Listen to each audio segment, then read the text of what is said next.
नमस्कार, मी प्रशांत खरात, राष्ट्रवादीचे उपाध्यक्ष तसेच मार्शल कामगार युनियन संस्थापक अध्यक्ष। मागील 13 मार्च 2025 रोजी ट्रॅक कंपनीत कामगारांवर अन्याय होत होता। त्या दिवशी आम्ही युनियन लावलेली असताना युनियन लावण्याचा राग मनात धरून कंपनी मॅनेजमेंटने आमच्या कामगारांना, युनियनचे सदस्य असलेल्या कामगारांना कंपनीच्या बाहेर काढण्यात आलं।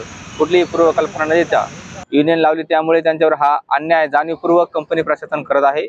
तर वारंवार आम्ही कंपनीच्या विरोधात, या बेकायदेशीर कारवाईच्या विरोधात आम्ही माननीय कामगार उपायुक्त यांच्याकडे पत्रव्यवहार केलेला आहे। तिथे आमच्या 4 मीटिंगही झाल्या, पण वेळ खाऊ पद्धतीचा कार्यक्रम चालू असून कामगार उपायुक्त वारंवार त्यांना लेखी अहवाल मागत आहेत। तुमचं जे काही म्हणणं असेल कंपनीच्या मॅनेजमेंटनी लेखी द्यावं, परंतु कंपनी मॅनेजमेंट वारंवार कामगार उपायुक्त यांना केराची टोपली दाखवत आहे।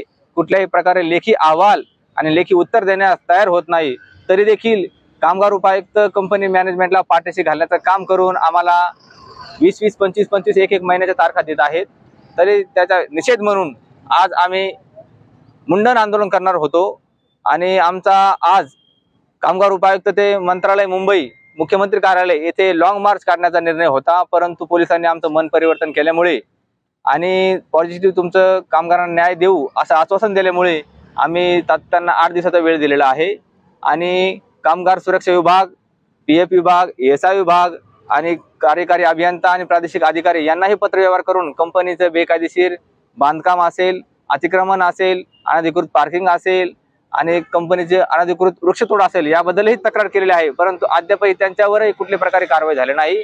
कामगारांचे ह्या कंपनीमध्ये कॉन्ट्रॅक्ट लेबर हे गार्डनिंग आणि हाऊसकीपिंगचं काम करू शकतात, परंतु हे कॉन्ट्रॅक्ट लेबर, कंत्राटी लेबर आमचे त्यांना मशीनवर काम दिलं जातं आणि त्यांना कुठलंही स्किल सर्टिफिकेट नसताना देखील त्यांच्या जीवाशी खेळ एक कंपनी मॅनेजमेंट करत आहे। त्यामुळे आम्ही कामगार उपायुक्तांना विनंती केलेली आहे की कंत्राटी कामगारांनी मशीनवर काम करण्यात तात्काळ बंदी घालण्यात यावी। अशा विविध तक्रारी करूनही यांच्यावर कुठल्याही प्रकारे कारवाई होत नाही। त्यामुळे आज कामगार दिनानिमित्त आम्ही समस्त कामगार यांच्या वतीने आणि आमच्या मार्शल कामगार युनियनच्या वतीने, राष्ट्रवादी काँग्रेस पार्टीच्या वतीने ह्या कामगार अधिकाऱ्यांचा, कामगार सुरक्षा विभाग, प्रादेशिक अधिकारी, कार्यकारी अधिकारी आणि कामगार उपायुक्त या सर्वांचा निषेध व्यक्त करतो। आणि कामगारांना जर न्याय मिळाला नाही तर येणाऱ्या 8 दिवसात आम्ही कामगार उपायुक्त ते मुख्यमंत्री कार्यालय येथे आम्ही सर्व कामगारांच्या वतीने चड्डी मोर्चा काढण्यात येईल अशी मी शब्द सर्वांच्या समोर देतो। आणि 8 दिवसात न्याय न मिळाल्यास सर्वांनी चड्डी मोर्चासाठी जाणार आहेत असा आम्ही शब्द देतो। जय हिंद, जय भारत।